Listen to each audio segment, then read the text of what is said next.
सर्वविस्वन्यस्तपादपद्मायते वामहस्तालोलवेदशास्त्रायते ज्ञानसूर्यायते दत्तरूपायते श्रीवेणुगोपालकृष्णाय वन्दनम्।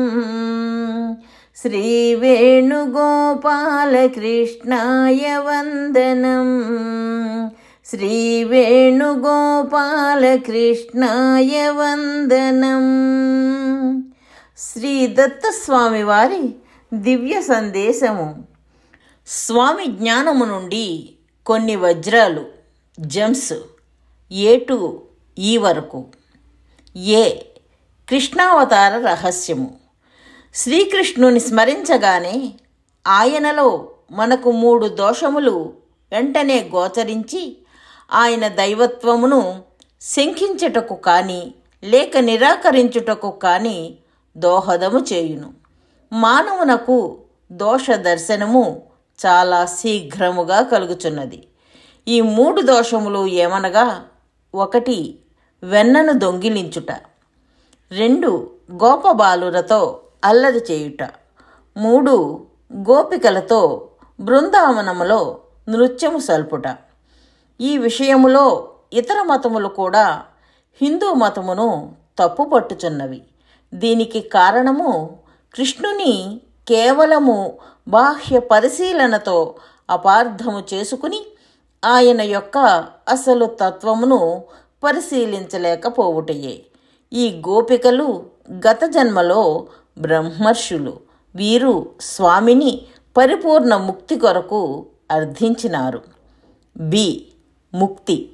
ముక్తి అనగా బంధముల నుండి బయటపడుట. ఈ బంధములలో ఇనుప సంకెళ్ల వంటి 3 బంధములను ఏషణాత్రయము అందురు. అవి ధనేషణ, పుత్రేషణ మరియు దారేషణ. అనగా ధనముతోనూ తన సంతానముతోనూ మరియు భార్యాభర్తలలోనూ కలుగు ఆకర్షణములే ఈ 3 ఏషణలు. వారు కోరిన ప్రకారముగా వారికి స్వామి ఏషణాత్రయము నుండి పరిపూర్ణ ముక్తిని ప్రసాదించినారు. వారి కష్టార్జిత ధనమైన వెన్నను దొంగిలించి వారి ధనేషణను త్రెంచినారు. వారి సంతానమును ఆకర్షించి ఆ పిల్లలు తమ తల్లిదండ్రుల మాటలు వినక కృష్ణుని మాటలనే వినుచున్నందున వారి పుత్రేషణ బంధము తెగినది. ఇక వారిని ఆకర్షించి వారితో నృత్యము చేయుట ద్వారా వారి పతి బంధములను తెంచినారు. బంధములు తెగుటకు కారణము స్వామితో ఏర్పడిన కొత్త బంధము కావలయును గాని నిష్కారణముగా సంసార బంధములు తెంచుకొనుట వ్యర్థము. స్వామిపై ఏర్పడిన బంధము ఒక్కటియే మిగిలి అన్ని మిగతా బంధములు నశించవలయును. ఒక రాతికి ఎట్టి సంసార బంధములు లేవు. దాని వైరాగ్యము వలన ప్రయోజనమేమి? దానికి స్వామితో బంధము లేదు కదా. బ్రహ్మర్షులు గోపికలుగా పుట్టిన బృందావనంలోనే శ్రీకృష్ణుడు ఈ 3 పనులు చేసినాడు. కానీ బృందావనమును వదిలిన తర్వాత ఇట్టి పనులను ఎక్కడనూ చేయలేదు. దానికి కారణము ఆ ఋషులు తప్ప ఏ ఇతర జీవుడును అట్టి ఏషణాత్రయ ముక్తి కొరకు స్వామిని యాచించలేదు. అట్టి ముక్తిని గోపికలకు అనుగ్రహించిన తరువాత తన పని ముగిసినది కావున మరలా బృందావనమునకు స్వామి రాలేదు. ఈ ప్రత్యేక కారణము లేకున్నచో శ్రీకృష్ణునకు ఇట్టి దుర్గుణములే స్వభావ సిద్ధమైనచో ఈ పనులను బృందావనమునకు బయట చేయుట కానీ లేక కనీసము అట్టి భోగముల కొరకు బృందావనమునకు తిరిగి వచ్చుట కానీ స్వామి చేసి ఉండవలెను. సి నివృత్తి. ఈ ఋషులు నివృత్తి అనబడు మోక్ష మార్గములో స్వామిని తప్ప ఇతర వస్తువులను గాని ఇతర వ్యక్తులను గాని ఆశించిన వారు కారు. కావుననే స్వామి బృందావనము నుండి వెడలిపోయిన తరువాత వారు స్వామి కొరకు ఉన్మాదముతో బృందావనముననే సంచరించిరి. డి క్రీస్తు ప్రభువు. ఒకసారి క్రీస్తు ప్రభువును విలువైన సుగంధముతో ఒక స్త్రీ అర్చించుచుండగా క్రీస్తు శిష్యుడు దానిని విమర్శించెను. ఆ సుగంధము యొక్క విలువతో బీదలకు అన్నదానము చేయవచ్చును కదా అని క్రీస్తు యొక్క వ్యక్తిగత సేవను ఆక్షేపించెను. క్రీస్తు శిష్యును మందలించి ఆమె సేవను గ్రహించెను. దానికి కారణము ఆమె పరమాత్మ యొక్క వ్యక్తిగత సేవయను నివృత్తి మార్గములో ఉన్నది. ఆమెకు ప్రభువు మాత్రమే కావలేను. అట్టి వారు స్వామి తప్ప లోక సేవను ఆశించరు. వారు స్వామి కొరకు అధర్మమునే గాక ధర్మమును సైతము పరిత్యజించగలరు. ఇట్టివారు శాశ్వతమైన బ్రహ్మలోకమును పొందెదరు.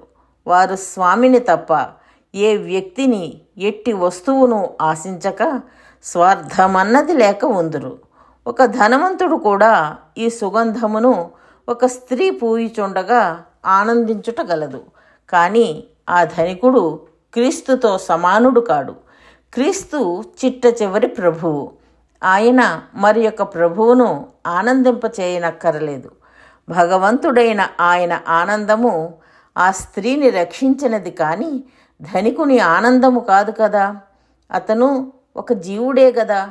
అతడు కూడా తనకన్నా ఎంతో అధికుడగు ప్రభువును ఆనందింపచేయుటయే లక్ష్యముగా కలిగి ఉండవలెను. కానీ స్వార్థము కొరకు తన ఆనందము అతనికి లక్ష్యము కాకూడదు. ఆ ధనికుని ఆనందము అతడికి సేవ చేయుచున్న స్త్రీని రక్షించలేదు. ప్రవృత్తికి సంబంధించిన ఒక ధనికుడు క్రీస్తును సమీపించినప్పుడు క్రీస్తు ఆ ధనికుని ధనమును బీదలకు దానము చేయమని చెప్పినాడే కానీ అతడిని సెంటు తెచ్చి తనకు పూయమనలేదు. ప్రవృత్తి మార్గములో వారు అనిత్యమగు స్వర్గ సుఖమును మాత్రమే పొందగలరు. ఈ విధముగా ప్రతి దైవ చర్యకును వెనుక ఎంతో నిగూఢమైన అంతరార్థము ఉన్నది. దీనిని అర్థము చేసుకొనలేని వారు క్రీస్తు సుందరమైన స్త్రీ యొక్క మృదువైన హస్తస్పర్శను ఆశించిన స్త్రీలోలుడని విమర్శించెదరు. డాన్ బ్రౌన్ రచించిన డావిన్సీ కోడ్ అను గ్రంథములో క్రీస్తు మేరీ మాగ్డలిన్ అను స్త్రీని వివాహమాడి ఆవిడ ద్వారా సంతానమును కూడా కలిగినాడని ప్రతిపాదించినాడు. కృష్ణుడు మరియు మహమ్మద్ బహుభార్యలను కలిగి ఉండిరి. బుద్ధుడు కూడా వివాహితుడే. శంకరుడు బ్రహ్మచారి. కానీ ఒక పండిత వివాదములో కామశాస్త్రజ్ఞానము అవసరమైనందున దానిని అనుభవపూర్వకముగా సంపాదించినాడు. కావున ప్రభువు సద్గురువుగా వచ్చినప్పుడు వివాహితుడా కాదా అను విషయము ఏ విధముగానూ ప్రాధాన్యత లేనిది. అగ్నిలో ఏ కట్టెయు వికారము చెందజాలక దానిలో భస్మమగును. ప్రభువు నరావతారమున వచ్చినప్పుడు విశ్వములో గల సర్వగుణములతోనూ క్రీడించును. సర్వగుణములతో కూడిన ఈ విశ్వమును ప్రభువు తన లీలా వినోదము కొరకై సృష్టించినాడు. సాతాను కూడా ప్రభువుచే సృష్టించబడినవాడే. ఒక సినిమా కథలో విలన్ పాత్ర కూడా కథలో భాగమైన సృష్టించబడును కదా. ఆ విలన్ పాత్రధారికి కూడా వేతనము అందించబడుచున్నది. ప్రభువు యొక్క ఆనందము కొరకు ఉపయోగించబడు ప్రతి గుణము సద్గుణమే. ఆయనకు కోపము తెప్పించు ఏ గుణమైనను దుర్గుణమే. కావున ప్రభువు వైపునకు మరలించబడినది అంతయును పవిత్రమే. జీవుడు తన స్వార్థము కొరకు మరలించుకున్నది ఏదైనను అపవిత్రమే. దీనికి కారణము ఏమనగా జీవునితో సహా ఈ సృష్టి అంతయు ప్రభువు యొక్క ఆనంద వినోదమునకే సృష్టించబడినది. సాతాను కూడా భక్తుల విశ్వాసమును పరీక్షించుటలో తన పాత్రను సక్రమముగా పోషించుచున్నాడు. కావున సాతాను ఆకర్షణమును నీవు ద్వేషించవలయునే గాని సాతానును కాదు.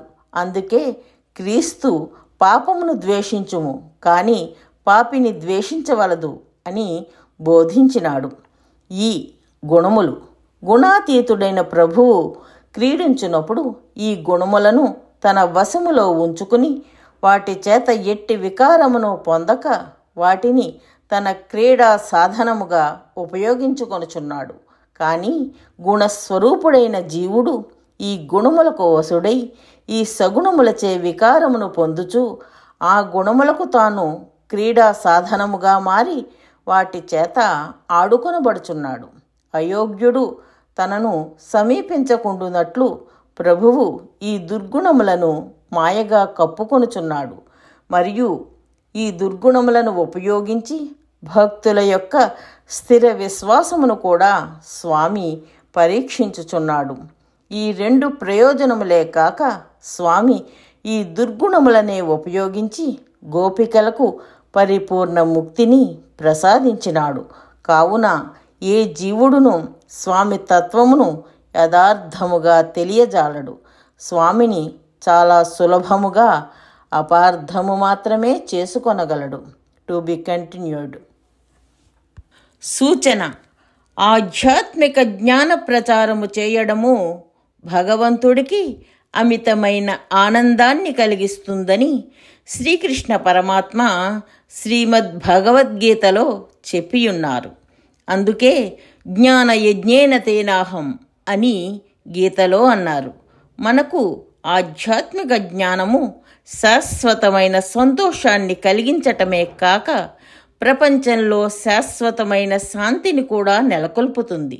కాబట్టి శ్రీదత్త భగవానుని అపూర్వమైన ఈ ఆధ్యాత్మిక జ్ఞాన ప్రచారములో భాగస్వాములై ఆ భగవంతుని పరిపూర్ణమైన అనుగ్రహాన్ని పొందగలరు. జై దత్తస్వామి.